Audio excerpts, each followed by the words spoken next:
33 years of loyalty ended with a handshake that didn't even have the decency to be firm. It was a city handshake, all bone and no muscle, from a boy who smelled more of cologne than cattle. He thought that handshake was the end of my story. He was wrong. My name is Clyde Morrison.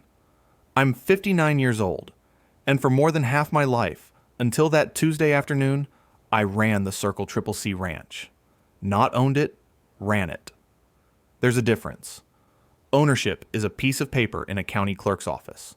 Running a place is knowing its bones, its breath, its moods. I knew the Circle Triple C better than I knew the back of my own hand. 45,000 acres of West Texas grit, and I knew every single one of them. The boy was Preston Caldwell III. He stood in the main office, the one his grandfather had built with timber from the property and his own two hands. Preston III looked out of place. A crisp Brioni suit in a room that smelled of worn leather, gun oil, and dust. He was 32 years old, with a fresh MBA from Wharton and the kind of unearned confidence that comes with a trust fund. He'd inherited the ranch 6 months ago when his father, Preston Jr., passed. This was maybe the third time I'd seen him on the property in his entire life.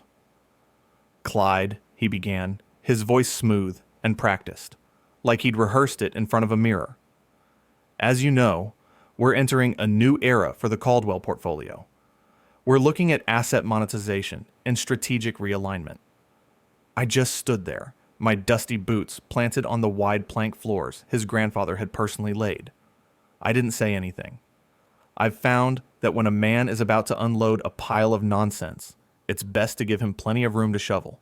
The board, which is, mostly me and my sister, has decided that the ranching operation is no longer a viable growth sector. The land itself, however, represents a significant opportunity for capital reallocation. He smiled, a flash of white teeth. "We've received a very generous offer from Viridian Holdings. They're a development group. Think golf courses, residential communities, a new vision for the valley." I thought about the nesting golden eagles on the North Ridge and the 100-year-old oaks in the bottom pasture. A new vision. "So, as part of this transition," he continued, finally getting to the point, "we're streamlining the legacy infrastructure. Your position as ranch operations manager is being made redundant, effective immediately." Redundant? After 33 years. I'd been hired by his grandfather, Preston Sr., when I was 26. A hard man, but a fair one. He'd teach you a job once, and if you didn't get it, you were gone. I got it. I stayed. I worked beside him for 15 years, then ran the place for his son for another 18. I'd worked through blizzards that buried cattle, droughts that cracked the earth open, and market crashes that would have broken a lesser operation. I was redundant. He slid a thin envelope across the antique oak desk. "Here's your severance. 2 weeks' pay, as required. We appreciate your years of service." He tried the smile again. It didn't reach his eyes. "Security will escort you to the foreman's house to collect your personal belongings. They'll need you off the property within 2 hours." My knuckles tightened on the brim of my hat. The house I'd lived in for 3 decades. The house where I'd raised my 2 kids. 2 hours. He gestured to 2 men in ill-fitting black suits standing by the door. They looked like they'd be more comfortable in a nightclub than a ranch office. I didn't look at them. I looked at Preston III. "Your grandfather," I said, my voice low and even. He gave his word on a handshake, and it was better than any contract. Preston chuckled, a dismissive, airy sound. "That's a very quaint way of doing business, Clyde. But this is 2024. We have processes. We have legal frameworks." He had no idea. I took the envelope. Inside was a check for $3,153.84. 33 years of my life, boiled down to a number on a piece of paper generated by a payroll software. But here's what he didn't understand. What his Wharton degree and his team of city lawyers had never thought to look for. He hadn't just handed me a severance check. He'd just handed me the keys to his entire $78 million inheritance. If you enjoy stories about blue-collar justice triumphing over old money arrogance, hit that like button and subscribe right now. You're going to want to see how this one ends. The best kind of revenge isn't loud. It's quiet, it's legal, and it's built on a foundation the other guy is too arrogant to ever see. I started at the Circle Triple C in the spring of 1991. I was 26, my wife Sarah was 24, and our son was just a baby. Preston Sr. hired me as a ranch hand. He was a tough old bird, born in the Depression, with hands like gnarled oak roots. He saw something in me, I guess. The willingness to work until the job was done, not until the clock said so. By the time I was 30, I was his foreman. I missed my daughter's first steps because a freak ice storm hit, and we were trying to save 100 pregnant heifers. I missed my 10th wedding anniversary because the cattle market took a dive, and I was on the phone with buyers for 36 hours straight, salvaging what we could. I missed my son's high school graduation because a wildfire was sweeping down from the North Hills, and I was on a bulldozer cutting fire breaks for 2 days without sleep. Sarah understood. The kids, they eventually understood. This ranch wasn't just a job. It was a legacy I was helping to protect. I treated it as my own. The value I provided wasn't on a balance sheet. I was the institutional memory. I knew that the pump on well number 7 needed a specific German-made bearing that you could only get from a specialty supplier in Houston. I knew that the South Pasture flooded every 7 years unless you cleared the culvert on the Old County Road before the spring thaw. I knew which of the local politicians could be trusted and which ones were in the pocket of big developers. I built the custom irrigation network myself, a spiderweb of pipes and valves that conserved every precious drop of water, improving our efficiency by 35% and getting us through dry spells that bankrupted 3 neighboring ranches. Preston III, with his talk of streamlining, saw an old man on the payroll. He didn't see the foundation holding the whole damn place up. He was the product of privilege, insulated from consequence, his entire life. He went from a Connecticut boarding school to the University of Pennsylvania, then straight to a 2-year MBA program. His father, Preston Jr., was a decent man, but weak. He lived in Dallas and treated the ranch as a rustic getaway, leaving the real work to me. Junior enabled his son's detachment. Preston III's idea of roughing it was staying at the Ritz-Carlton downtown instead of the Four Seasons. His pride and joy was a brand new Ford F-250 King Ranch Edition, a $92,000 truck with hand-tooled leather seats that had never once had a speck of mud on its tires. He saw the Circle Triple C not as a living heritage, but as an underperforming asset, a big green square on a map that could be converted into a pile of cash to fund his next tech startup, or whatever other shiny object caught his eye. His fatal flaw was simple. He had contempt for anything he didn't understand, and he understood nothing about the land he'd inherited. The breaking point, the moment that set this whole thing in motion, came 20 years ago, back in 2004. We were in the grips of the worst drought in a century. The river was a ribbon of cracked mud. Our wells were running dry. The cattle were thin, their hides stretched tight over their ribs. We were hauling in water by the truckload, costing a fortune, and it wasn't enough. The ranch was dying. Preston Sr. was still alive then, but he was old, and his health was failing. The bank, seeing the drought, wouldn't extend him another dollar of credit. That's when the opportunity came up. The Miller Ranch, adjacent to our northern boundary, was going bankrupt. Old Man Miller had one thing we didn't: senior water rights to the Arroyo Seco Aquifer, one of the most stable underground water sources in the state. These were first in time, first in right, deeded rights, established in the 1880s. They were gold. Miller was selling them in a desperate attempt to pay off his creditors. The price was $120,000. Preston Sr. called me into his office. His hands shook as he poured us both a whiskey.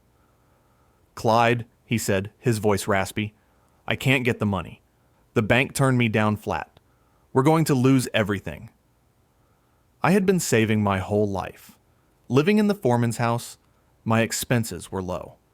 Sarah was a school teacher. We were careful. I had just over $125,000 in a savings account, money earmarked for retirement, for our kids' college. I looked at the old man who had given me my start, who had trusted me with his life's work. "I have the money," I said. He looked stunned. We talked for an hour. He wanted to sign a promissory note, but I refused. I told him I'd buy the rights, and he could pay me back when the ranch was healthy again. The next day, I went to see his lawyer, a sharp old man named Arthur Vance. I explained the situation. Arthur leaned back in his leather chair and looked at me over his spectacles for a long moment. "Clyde," he said slowly, "loyalty is a fine thing, the finest, but Preston Sr. won't live forever. Preston Jr. is a good man, but he's not a rancher. And his son, I've met the boy. He's got his mother's ambition and none of his grandfather's character." He leaned forward. "So here's what you're going to do. You are going to form a limited liability company. We'll call it High Desert Water Management, LLC. You will be the sole owner. That LLC will purchase the Miller water rights. The deed will be in the company's name, clean and clear. Then you will draft a simple lease agreement to lease those water rights to the Circle CCC Ranch for $1 plus operating costs per year. The lease will be year to year, terminable by either party with 30 days' notice." I must have looked hesitant. "Arthur, that feels sneaky. Preston Sr. trusts me." "This isn't about him," Arthur said, his voice firm. "A handshake is good between honorable men, but heirs aren't always honorable. This isn't sneaky, Clyde. This is prudent. You're putting your family's entire life savings on the line to save his family's legacy. You have a duty to protect your own. File it under your name. You can always sign it over later if you choose. But this way, the choice remains yours." So that's what I did. I paid the filing fees for the LLC. I paid the $120,000 for the water rights. The deed was recorded in the county courthouse under my company's name. I signed a lease to the ranch for a nominal fee, which amounted to about $1,200 a year, to cover the property taxes on the rights. We drilled a new well into the aquifer, and the water flowed. The ranch was saved.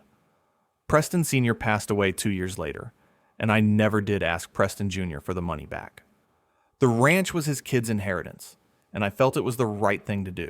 The annual $1,200 check was just a line item in the budget, water lease payment, lost among hundreds of other expenses. Nobody ever asked about it. Nobody ever looked. Now, at 59, I was facing ruin. My job was gone. My home was gone. My 401k from the ranch was all I had, and it wouldn't be enough to last. I had my small house in town, thankfully, which I'd kept and rented out over the years. But my life's work, my security, my dignity, Preston III had tried to strip it all away in a 2-minute speech filled with corporate jargon. He was about to find out what a prudent man with 33 years of patience could do. The 2 security guards followed me out to my 1998 Ford F-150. It was dented, scratched, with 300,000 miles on the odometer, but every one of those miles was earned. I drove to the foreman's house, the 2 goons following in a black SUV. Sarah was out, at her sister's. I walked through the rooms that held 30 years of my life. The pencil marks on the doorframe marking my kid's height. The faint scratch on the floor where my son fell off a chair when he was 3. I packed a few boxes, photos, my father's old rifle, some books. I left everything else. It was just stuff. The security guards watched me, impassive. As I loaded the last box, one of them spoke. "Sorry, man. I just nodded. It wasn't his fault. Instead of wallowing, I got to work. My response wasn't emotional. It was methodical. This was just another operational problem to be solved, like a broken fence line or a sick bull. First, I drove to the county seat and got a certified copy of the deed for the Arroyo Seco Aquifer rights. Then, I went to my bank and got copies of every cashed check from the Circle CCC to High Desert Water Management LLC for the past 20 years. Chain of custody. Documentation. The bedrock of any successful operation. That same evening, I called the law firm of Vance and Sterling. Arthur Vance had passed years ago, but his son was a partner. I got an appointment for the next morning. I laid everything out on his conference table. The deed, the lease, the bank records, my termination letter. He read everything in silence, a small smile playing on his lips. My father always said you were the smartest man on that ranch, Clyde. He was right. While my lawyer began drafting the official notices, Preston III was making his first critical error. He was arrogant, and arrogance breeds carelessness. He listed the ranch for sale with a high-end commercial real estate firm out of Dallas. The online listing was a masterpiece of corporate fiction. It described the 45,000-acre paradise, with unparalleled deeded water rights ensuring lush pastures year-round. I took a screenshot, then another. I saved the webpage as a PDF. He was publicly making a fraudulent claim, a material misrepresentation in a real estate transaction worth $78 million. He was building my case for me. His second error was underestimating the loyalty I had built with the ranch hands. Two of the most experienced men, guys I'd trained myself, quit the day after I was fired. The new manager Preston hired was a 28-year-old kid fresh out of Texas A&M with a degree in agricultural business. He knew how to build a spreadsheet, but he didn't know how to fix a submersible pump or spot the early signs of blackleg disease in a calf. My phone started ringing. It was Javier, my best ranch hand. Boss, this new kid, he doesn't know anything. He rotated the herd into the west pasture, the one that's supposed to rest for another 2 months. The grass is going to be gone before summer. A week later, another call. Clyde, the pump on well number 4 went out. The kid called some company from Austin. They charged $5,000 and said it'll be a week to get the part. You always had it fixed in 2 hours. I listened. I took notes. I told them to do what the new boss said, to follow the rules. The system I had built and maintained for 3 decades was beginning to crumble under the weight of incompetence. The value I provided was becoming visible in the chaos of my absence. The emergency I was waiting for came 3 weeks later. It came in the form of a letter from the law firm representing Viridian Holdings, the prospective buyer. It was addressed to my LLC, forwarded from the post office box I used for it. Their title search had, as expected, flagged the water rights as a separate property held by an unknown entity. The letter was polite but firm. It stated that their client's offer was contingent on the transfer of all water rights and requested our presence at a meeting to clarify and resolve this apparent clerical error. They had summoned me to the table. They thought they were resolving a typo. They were walking into an ambush. The meeting was held in a sterile conference room at the county title company. The air smelled of weak coffee and recycled air. Preston III was there, flanked by his slick Dallas lawyer. Across the long mahogany table sat 2 executives from Viridian Holdings, a man and a woman in expensive dark suits, and their own lawyer, a hawk-faced man with tired eyes. They all looked impatient, like this was an annoying detail delaying their big payday. I walked in with my lawyer, David Vance. I was wearing clean jeans, a pressed shirt, and my good boots. Preston didn't even make eye contact. He just waved a hand toward the empty chairs. He was at the peak of his confidence, a man who believed he was moments away from a $78 million windfall. "All right, Clyde," he started, the picture of condescending efficiency. "Thanks for coming. We've got a little paperwork snafu to clear up so I can finalize the sale. Just a formality from, I guess, 20 years ago. The title company found this old LLC attached to the water rights. My lawyer has a quitclaim deed for you to sign. We'll give you $5,000 for your trouble. It's more than generous." He slid a single piece of paper across the table. A quitclaim deed. By signing it, I would relinquish all claim to the water rights for the price of a used pickup truck. I didn't touch the paper. I didn't even look at it.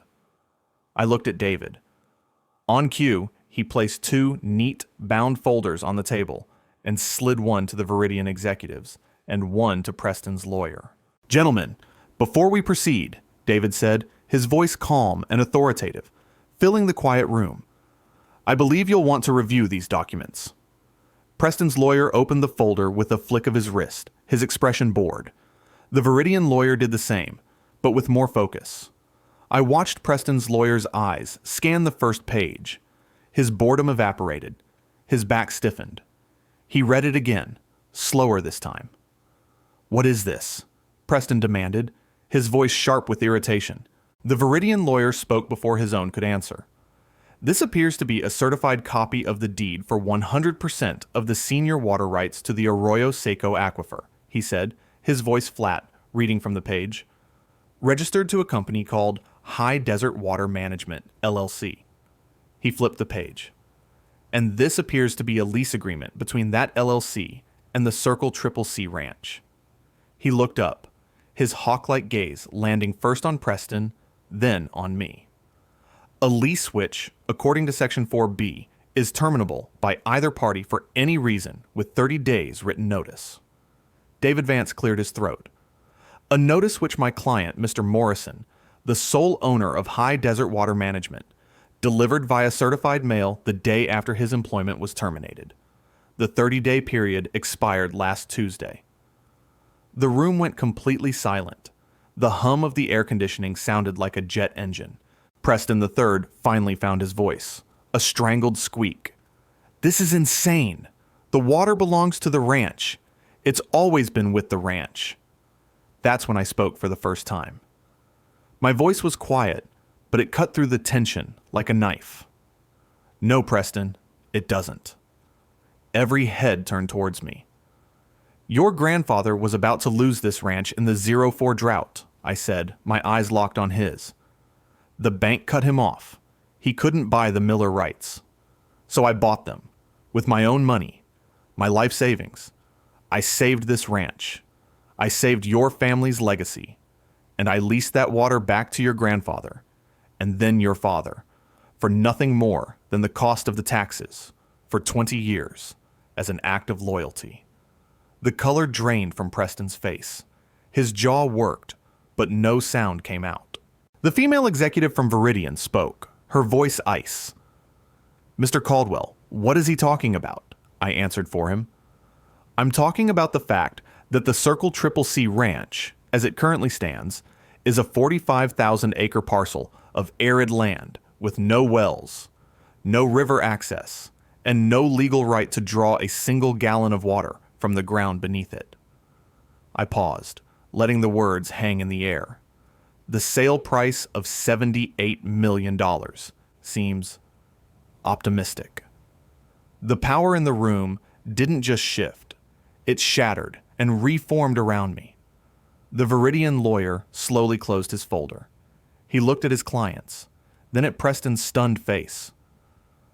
"Our offer of $78 million was for a fully operational, water-secure property. This changes things." He stood up. "We are formally withdrawing our offer, effective immediately." He and his clients walked out of the room without another word. Preston stared at the empty doorway, then at me. His face was a mask of disbelief and dawning horror. "You can't do this," he whispered. "You can't." "I already have," I said.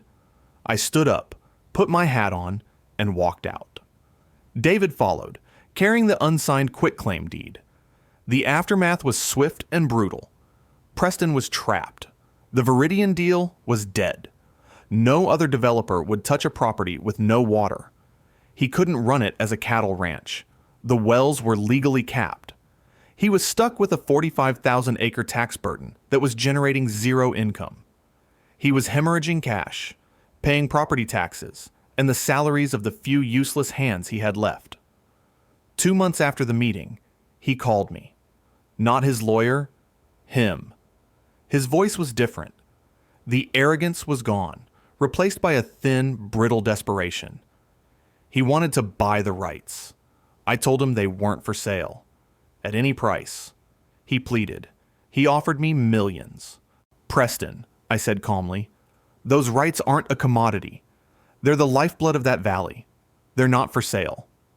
A week later, he called again. He was broken. He asked what I wanted. We met in the same conference room. This time, there were no lawyers, just him and me. He looked smaller, diminished. I laid out my terms. They were non-negotiable. First, I would not sell the water rights. However, High Desert Water Management LLC would be willing to enter into a new lease agreement with the Circle CCC Ranch. The new lease rate would not be $1,200 a year. It would be 12% of the ranch's gross annual revenue, payable quarterly. Second, he would offer me a personal services contract as senior operations consultant to the ranch. A 10-year term at a salary of $150,000 a year. I would provide advice and guidance. I would not be an employee. I would work no more than 10 hours a week on my own schedule. Third, he would immediately fire the incompetent manager he'd hired and, at my direction, hire back Javier and the other experienced hands I recommended at a 20% raise over their previous pay. Fourth, he would write a formal, public letter of apology to me and the men who were let go to be posted in the main office. He sat there, staring at the single sheet of paper with my terms typed on it. He had no choice. To refuse meant certain bankruptcy. To accept meant his dream of a quick cash out was dead forever. He was now chained to the very legacy he despised, and the man he had dismissed as redundant was now his indispensable and very expensive senior partner. He signed. Preston III is a different man now. He had to sell his Dallas condo and his BMW M5 to cover the operational losses his mismanagement had caused in just a few short months. He lives full-time in the main ranch house now, a place he once avoided like the plague. He's learning the business the hard way. He calls me 3 times a week. He asks about pasture rotation. He asks about market prices for feed. He asks for my advice, and he listens. His voice has lost its city smoothness. It's rougher now. He's learning. The ranch he saw as a prison is slowly becoming his purpose, but on my terms. The young manager he hired was gone the next day. Javier is now the official ranch foreman, and he's doing a hell of a job. The ranch is profitable again. More profitable, in fact, because now it's being run properly. As for me, I'm doing just fine. The income from the water lease and my consulting contract means Sarah and I are more than secure. We live in our house in town. I see my grandkids every weekend. I drive out to the ranch a couple of times a month, look things over, have a cup of coffee with Javier, and give Preston his weekly lesson. I'm not breaking my back anymore. My work is done with my mind, with the 33 years of knowledge I carry. Sometimes I sit on my porch in the evening, drinking a beer, and I look out towards the valley. I can see the distant green of the Circle CCC pastures, a testament to the water flowing beneath them. Preston Caldwell III learned a hard lesson, one they don't teach at Wharton. Land is just worthless dirt. Water is life, and loyalty, once broken, comes at a very high price. Some people think value is a number on a spreadsheet. They forget that real value is built over decades, with sweat and knowledge. Your worth doesn't disappear just because someone else is too blind to see it. It's always there, waiting for the right moment to be recognized. Thanks for watching. If you haven't yet, hit that like button and subscribe to the channel for more stories like this one. And make sure to ring that notification bell so you don't miss the next time we see justice served. I'll see you in the next video.